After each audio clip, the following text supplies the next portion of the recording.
சர்வ வல்லவர் ஆளுகிறார்.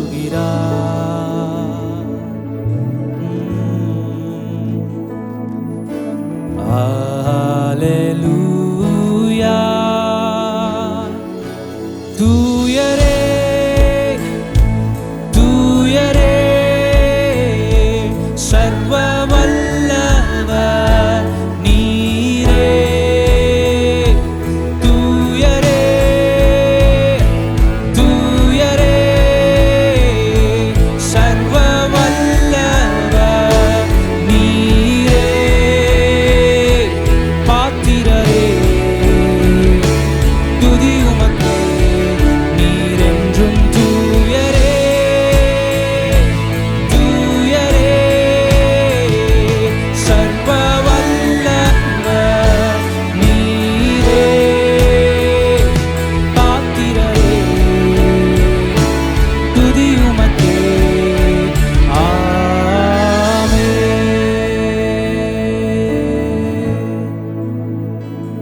துதிக்கு பாத்திர மகிமை உமக்கே, எங்கள் கரங்களை உயர்த்தி உமை என்றும் ஆராதிப்போம்.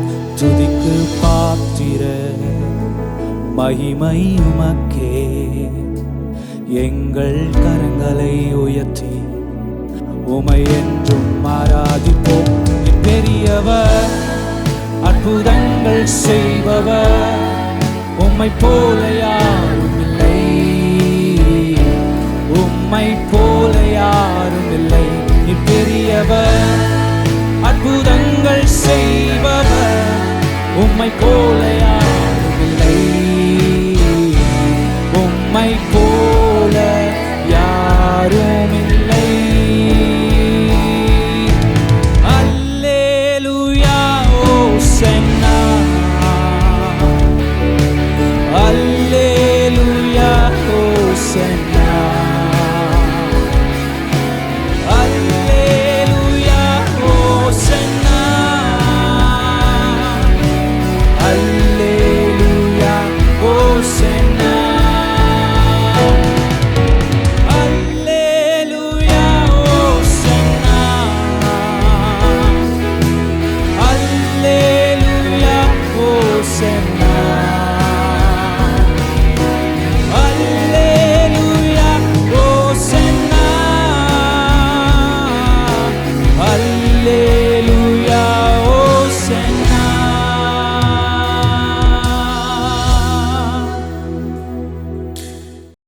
प्रभु की स्तुति हो, आमीन। मैं इस समय एक बहुत ही व्यावहारिक और महत्वपूर्ण विषय पर बोलना चाहता हूं। मेरा पाठ है इब्रानियों 12:1-3। इसलिए जब हम भी गवाहों के ऐसे एक बहुत अत्यंत अत्यधिक बड़े बादल से घिरे हुए हैं, तो आओ हम हर बोझ को उतार दें और उस पाप को भी जो हमें इतनी आसानी से फंसा लेता है, और धैर्य के साथ लगातार दौड़े वह दौड़ जो हमारे सामने रखी गई है, और यीशु की ओर ध्यानपूर्वक देखे, जो हमारे विश्वास के कर्ता और हमारे विश्वास के सिद्ध करने वाले हैं, जिन्होंने अपने आगे रखी गई खुशी के लिए क्रूस का बहुत कष्ट उसने सहा था, लज्जा की परवाह भी न की, और परमेश्वर के पवित्र सिंहासन की दाहिनी ओर बैठ गए हैं। क्योंकि उस पर ध्यान करो जिसने पापियों की ऐसी विरोधी बातें अपने ऊपर सह ली, ताकि तुम अपने मन में थक कर हिम्मत न हारो और धैर्य विश्वास के साथ आगे बढ़ते रहो। मैंने इस छोटे से भाषण का शीर्षक रखा है, बस लगातार आगे बढ़ते रहो और हमेशा हमेशा आगे बढ़ते रहो, आगे बढ़ते रहो। मेरा मतलब क्या है? मेरा मतलब है वास्तव में धैर्य का महत्व है। धैर्य किसी भी जीवन के क्षेत्र में एक बहुत ही महत्वपूर्ण तत्व होता है, चाहे वह आध्यात्मिक रूप से हो, व्यापारिक रूप से हो, शारीरिक रूप से हो या भावनात्मक रूप से हो। धैर्य निश्चित रूप से सफलता के लिए एक अनिवार्य शर्त है, चाहे आप जीवन के किसी भी क्षेत्र में ना चल रहे हों। मैं आज सुबह परमेश्वर के वचन से आपके साथ कुछ साझा करूंगा, कुछ सरल कदम साझा करना चाहता हूं कि कैसे धैर्य रखें विरोध के बीच में ही। मैं असंभव परिस्थितियों के बीच में भी कैसे धैर्य रख सकता हूं। मैं प्रार्थना करता हूं कि परमेश्वर समझने की बुद्धि दे। सबसे पहले धैर्य का क्या अर्थ है? इसका अर्थ है दृढ़ता से टिके रहना, इसका अर्थ है आगे बढ़ते रहना, इसका अर्थ है अत्यधिक असाधारण धैर्य रखना, इसका अर्थ है दीर्घ पीड़ा, इसका अर्थ है आशा और अपेक्षा के साथ प्रतीक्षा करना, इसका अर्थ है कभी हार न मानना, इसका अर्थ है कठिन परिस्थितियों में भी लगातार टिके रहना। मैंने समझा है कि जीवन एक युद्ध का मैदान है। कुछ लोग कहते हैं कि जीवन खेल का मैदान है, इसका आनंद लो, लेकिन मैं मानता हूं कि जीवन युद्ध का मैदान है। मैंने जीवन को युद्ध के मैदान के रूप में जिया है। मैं हर चीज के लिए लड़ना चाहता हूं, हर चीज के लिए कड़ी मेहनत करनी पड़ी है। मेरी जिंदगी में आसानी से नहीं मिला, मेहनत करनी पड़ी है। मैं मानता हूं कि इन अंतिम दिनों में परमेश्वर चाहता है हम जो मुख्य बात करें वह जब बहुत सारी ध्यान भटकाने वाली चीजें और आकर्षण होती हैं, जब परमेश्वर द्वारा दिए गए डिजाइन, योजना और उद्देश्य के विकल्प होते हैं, हमें हमेशा सहनशील होना चाहिए ताकि हम परीक्षा की घड़ी में टिके रहें और परमेश्वर की महिमा के लिए सफल होकर बाहर निकलें। मैं आपके साथ बस 5 सरल कदम साझा करना चाहता हूं इस बारे में कि कैसे मैं यह भी सहन कर सकता हूं और इस प्रक्रिया के दौरान सूखा, थका हुआ या हताश होने से बच सकता हूं। पहला कदम है परमेश्वर पर भरोसा करें, भावनाओं पर नहीं। परमेश्वर पर भरोसा करें, भावनाओं पर नहीं।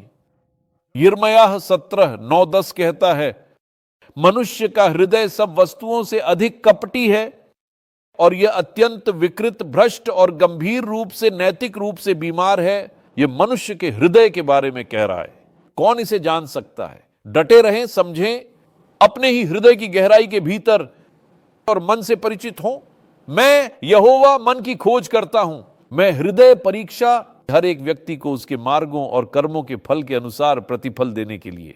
यहां जो कथन है अपने दिल की सुनो, वह पूरी तरह से गलत है। हमें प्रार्थना करनी कि परमेश्वर हमें परिस्थितियों के माध्यम से मार्गदर्शन, नेतृत्व करे। भावनाओं के अनुसार चलना एक आपदा है। नीति वचन 3:5, अपने पूरे हृदय और मन से यहोवा पर भरोसा रखो और मन भी और अपनी अंतर्दृष्टि या समझ पर भरोसा मत करो। भावनाएं, अनुभूतियां वास्तव में अविश्वसनीय हैं। आपकी भावनाएं बदलती रहती हैं, परिस्थितियों पर ही तो, रासायनिक असंतुलन पर, एक आपके द्वारा खाए गए भोजन पर, या कोई फिल्म जो आपने देखी हो या कुछ पढ़ा हो या कुछ सुना हो, ऐसा कुछ। अपने मूड स्विंग पर निर्णय न लें। भावनाएं परमेश्वर के वचन पर आधारित रहें। भावनाएं बदल जाएंगी लेकिन ईश्वर नहीं बदलेगा। मलाकी 4:3-6 कहता है, क्योंकि मैं ही प्रभु में कभी नहीं बदलता हूं। ईश्वर पर भरोसा करें, भावनाओं पर नहीं। दूसरा, वास्तव में समझें कि जीवन अच्छे और बुरे समय से बना है। यशायाह 45:7, मैं प्रकाश बनाता हूं और अंधकार रचता हूं, मैं शांति लाता हूं और विपत्ति भी रचता हूं। मैं प्रभु, मैं ये सब करता तो हूं।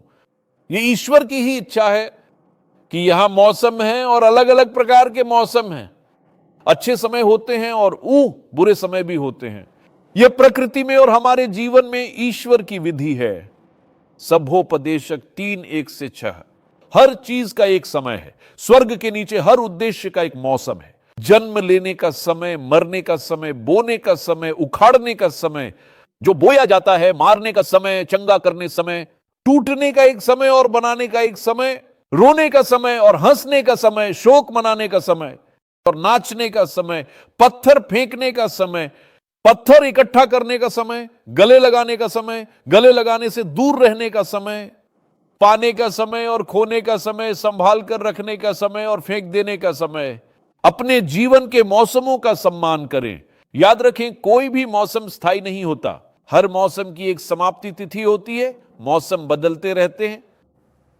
बुरे समय में परमेश्वर पर भरोसा रखें और अच्छे समय को पकड़ें और गले लगाएं परमेश्वर के उद्देश्यों के लिए। तीसरा बिंदु, कठिन समय चरित्र का निर्माण करते हैं। कठिन समय चरित्र का निर्माण करते हैं। रोमियो 5:3, 4 और 5। और न केवल इतना ही, बल्कि हम क्लेशों में भी बहुत ही अधिक आनंदित होते हैं, क्योंकि हम जानते हैं कि क्लेश धैर्य उत्पन्न करता है और धैर्य से चरित्र और चरित्र से और अधिक आशा।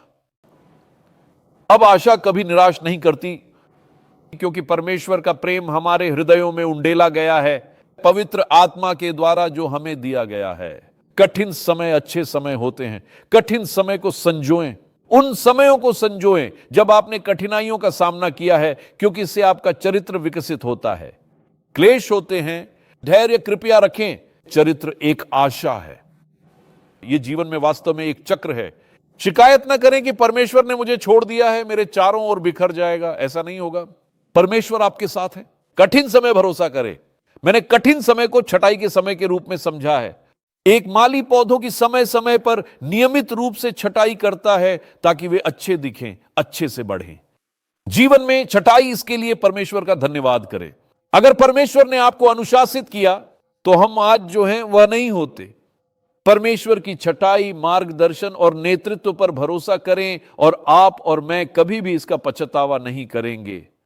रोमियो 8:29, क्योंकि जिन्हें उसने जान लिया, जिनके बारे में वह जानता था और प्रेम करता था, उन्हें उसने शुरू से यह ठहराया, पूर्व निर्धारित किया उसके पुत्र की छवि में ढल जाएं, आंतरिक रूप से उसकी समानता में सहभागी बने, ताकि वह बहुत से भाइयों में एक पहिलौठा बन सके। कठिन समय के माध्यम से परमेश्वर आपको आकार दे रहे हैं। कठिन समय के माध्यम से परमेश्वर आपको मसीह के समान बना रहे हैं। चौथा बिंदु, यह पहचाने कि आप लोगों की नहीं बल्कि परमेश्वर की सेवा कर रहे हैं। कुलुस्सियों 3:23-24, तुम्हारा जो भी कार्य हो, जो भी कार्य हो, जो भी कार्य हो, उसे भी और पूरे मन से, पूरी आत्मा से करो, जैसे कि वह प्रभु के लिए किया जा रहा है, न कि मनुष्यों के लिए। यह पूरी निश्चितता के साथ जानते हुए कि यह प्रभु की ओर से ही है और न कि मनुष्य की ओर से, कि वही तुम्हें वह सही विरासत देगा जो तुम्हारा वास्तविक प्रतिफल है, जिसकी आप वास्तव में सेवा कर रहे हैं। आपका कार्य, चाहे वह आपके घर में हो या ऑफिस में, वह स्थान होना चाहिए जहां आप परमेश्वर का सम्मान करें। यह पहचाने कि आप परमेश्वर की सेवा कर रहे हैं, न कि लोगों की। जो भी आप करें उसे पूरी तरह से परमेश्वर के लिए ही करें। हम में से कुछ लोगों की यह आदत होती है कि जब हमारा बॉस या वरिष्ठ देख रहा हो तभी हम काम अच्छे से करते हैं। नहीं, जो भी करें यह समझें कि परमेश्वर देख रहे हैं, और यह बात आपके भीतर एक सकारात्मक डर पैदा कर देनी चाहिए। यह आपको इस तरह से उत्पादक बनाता है कि लोग समझ सकें कि आपने उत्कृष्टता की भावना के साथ काम किया है, जो कि परमेश्वर की आत्मा है। सबोपदेशक 9:10, जो भी काम तुम्हारे हाथ में आए उसे पूरी शक्ति के साथ करो, क्योंकि वहां कोई काम, कोई यंत्र, कोई ज्ञान या बुद्धि आत्मा। इसका अर्थ है मृतकों स्थान जहां तुम जा रहे हो। परमेश्वर के बच्चे, जो भी तुम कर रहे हो, जो भी तुम्हारा कार्य है, इसे प्रभु के लिए पूरी लगन, समर्पण और निष्ठा से करो, क्योंकि परमेश्वर सम्मान देता है जो गुप्त रूप से किया जाता है। विश्वास योग्यता में पूरी लगन के साथ परमेश्वर के लिए, उसकी महिमा और उसके सम्मान के लिए। क्या मैं आपको कुछ बता सकता हूं? आपकी शुभ उन्नति और सफलता आपके सबसे छोटे कार्य को भी पूरी लगन से करने में छुपी है। वह एक छोटा सा कार्य हो सकता है, इसे परमेश्वर के लिए पूरी लगन से करो, ताकि परमेश्वर का सम्मान हो, परमेश्वर के नाम की आराधना हो, और वह अपनी सारी महिमा और सारा सम्मान अपने उद्देश्य के लिए प्राप्त करे। पांचवा है, एक विश्वास योग्य सेवक के लिए इनाम प्रतीक्षारत है। इनाम एक विश्वास योग्य सेवक के लिए प्रतीक्षा कर रहा है। 2 कुरिन्थियों 4:17-18, क्योंकि हमारी हल्की क्षणिक पीड़ा, यह थोड़ी सी परेशानी जो वास्तव में इस बीतते समय की है, हमारे लिए और अधिक प्रचुर मात्रा में लगातार एक अनंत महिमा का भार तैयार कर रही है, उत्पन्न कर रही है और प्राप्त कर रही है, जो हर माप से परे है, हर तुलना और हर गणना से अत्यधिक अधिक है। एक विशाल और उत्कृष्ट महिमा जो वास्तव में असीमित है और अनंत है, और एक ऐसी धन्यता जो कभी समाप्त नहीं होती, क्योंकि हम उन कुछ चीजों को वास्तव में नहीं देखते जो दिखाई देती हैं, बल्कि उन चीजों को देखते हैं जो हमेशा अदृश्य हैं। क्योंकि जो चीजें दिखाई देती हैं वे अस्थायी, क्षणिक और जल्दी बीत जाने वाली हैं, लेकिन जो चीजें वास्तव में अदृश्य हैं वे शाश्वत हैं।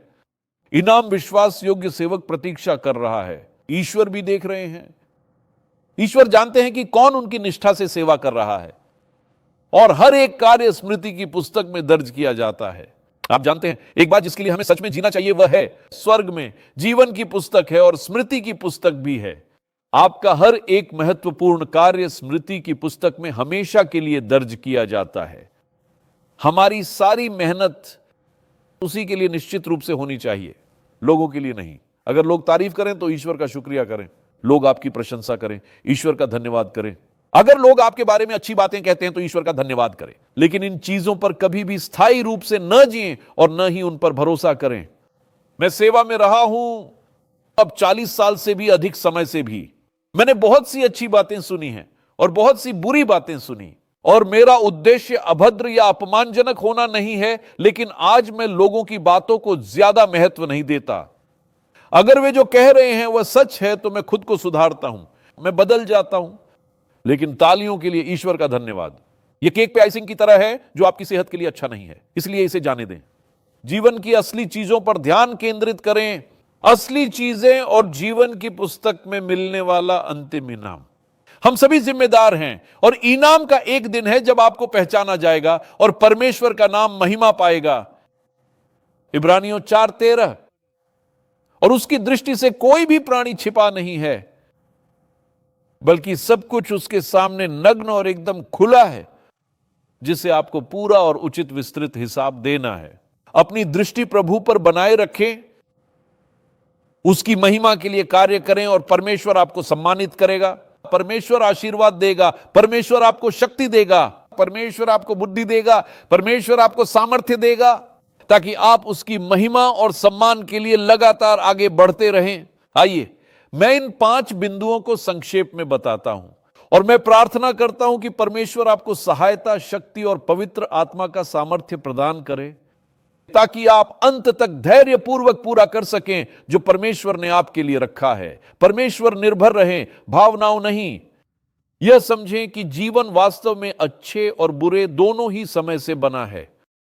कठिन समय चरित्र का निर्माण करते हैं, उनसे भागे नहीं। मैंने कभी प्रभु से प्रार्थना नहीं की परमेश्वर पहाड़ों को हटा दे, नहीं। मैंने लोगों को कहते सुना है, प्रभु मेरे जीवन से इस पहाड़ को हटा दो, इस समस्या को हटा दो, क्योंकि जैसे ही मैं ऐसा करता हूं मैं एक परीक्षा को टाल रहा हूं, और जब तक मैं उस परीक्षा को सफलतापूर्वक पार नहीं करता मैं पदोन्नति के योग्य नहीं बनूंगा। इसलिए हर चुनौती को अपनाएं, हर पहाड़ को अपनाएं, कालेब की तरह उठें, आगे बढ़ें और देखें कि परमेश्वर आपको क्या दिखाना चाहता है। और आप कभी भी उन बातों को सहने का पछतावा नहीं करेंगे जो आपके जीवन में आपके भाग्य निर्माण के लिए हैं।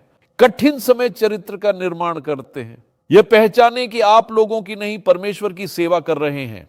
परमेश्वर को अपना सर्वश्रेष्ठ दें। इस बात की चिंता ना करें कि आपको सराहा जा रहा है या नहीं। एक दिन आएगा आप परमेश्वर के प्रति विश्वास योग्य हैं, परमेश्वर आपको न्याय दिलाएगा। अंत में विश्वास योग्य सेवक के लिए इनाम प्रतीक्षारत है। जब परमेश्वर आपको सम्मानित करने का निर्णय लेते हैं, जब परमेश्वर आपको आशीषित करने का निर्णय लेते हैं, तो कोई भी आपको रोक नहीं सकता, कोई भी नहीं कर सकता। परमेश्वर पर विश्वास रखें, अंत तक प्रयासरत और धैर्यवान रहें, हार मत माने। आपका चमत्कार रास्ते में है। मैंने 18 साल हक लाया, मैं उस तरह बोल नहीं पाता था जैसे अब बोल रहा हूं। मुझे बहुत बड़ा अपमान सहना पड़ा था, बहुत कठिनाई और उपहास का सामना करना पड़ा, दर्द, निराशा, यहां तक कि गंभीर अवसाद भी हो सकता है। लेकिन एक किताब है जिसे मैंने पढ़ा, जिसे ओरल रॉबर्ट्स ने लिखा था। उसमें लिखा था, हार मत मानो, तुम्हारा चमत्कार रास्ते में।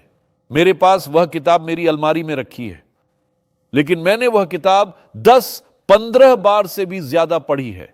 कैसे भाई ओरल रॉबर्ट्स ने आपको लगातार प्रयास करने और सहन करने के लिए प्रोत्साहित किया, हर परिस्थिति में भी। वह किताब आशीर्वाद थी, हार मत मानो, तुम्हारा चमत्कार रास्ते में है। 1984 में परमेश्वर ने मुझे पूरी तरह से अच्छा कर दिया। मैं परमेश्वर की शक्ति से अच्छा हुआ था। हकलाना चला गया और परमेश्वर ने मुझे अपनी सेवा के लिए बुलाया। सहन करो, हार मत मानो। मेरी मां प्रार्थना करने वाली महिला थी, उन्होंने कभी हार नहीं मानी, प्रार्थना करती थी। हर रात वह मेरे बिस्तर के पास घुटनों के बल बैठती, बाइबल रखती, प्रार्थना करती। उन्होंने कभी हार नहीं मानी, कभी हार नहीं मानी। परमेश्वर पर भरोसा रखो, परिस्थिति से निकाल देगा। पिता, दर्शक के लिए धन्यवाद देना आपकी स्तुति करना चाहता हूं, चाहे वे दुनिया के किसी भी कोने से देख रहे हों। मैं प्रार्थना करता हूं हे परमेश्वर कि आपकी कृपा और दया हमेशा बनी रहे। कृपया उन्हें सफलता दें। आपने अपने वचन में कहा है कि हम वास्तव में विजेताओं से भी बढ़कर हैं। हम परमेश्वर के लहू और अभिषेक से विजयी होंगे। मैं धन्यवाद देता हूं, आपकी स्तुति करता। अगर कोई मुझे देख रहा है जो कठिन समय से गुजर रहा है और हार मानने की कगार पर है, यह सोच रहा है कि वह यह नहीं कर सकता, मैं अपने प्रभु, अपने परमेश्वर के नाम पर उस नकारात्मक भावना का विरोध करता हूं और आपके सेवक को और भी बल मिले और अधिक सामर्थ्य मिले आपकी महिमा और आपके सम्मान के लिए, यीशु के नाम में, आमीन। तू ये